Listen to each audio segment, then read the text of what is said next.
माननीय नामदार चंद्रशेखरजी बावनकुळे साहेब या ठिकाणी आले, आपले या ठिकाणी आभार व्यक्त करतो। त्याचप्रमाणे पहिलं उदाहरण या महाराष्ट्रात राज्याचे निवडणूक कार्यकर्ते झटत होते।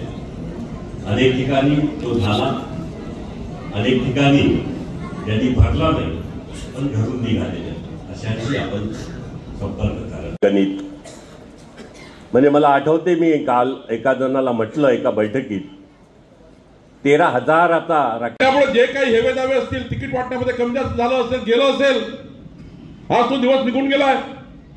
आता एकच लक्ष आहे आणि पार्टीनं ठरवलंय, नेत्यांच्या निवडणुकीत कमी जास्त केलं असलं तर नेत्यांनी माफ करून दे।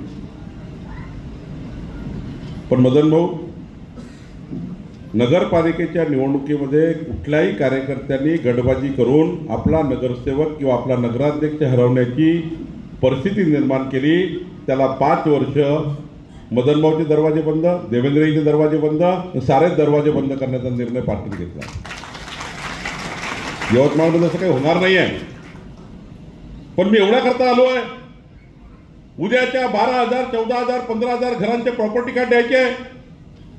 उद्या या ठिकाणी यवतमाळमध्ये संपूर्ण संकल्प सिमेंट करण्याचा केला आहे आणि त्यामुळे माझी विनंती आपल्या सर्व कार्यकर्त्यांना की अशी परिस्थिती कधीच तयार होणार नाही जी परिस्थिती यवतमाळमध्ये तयार झाली।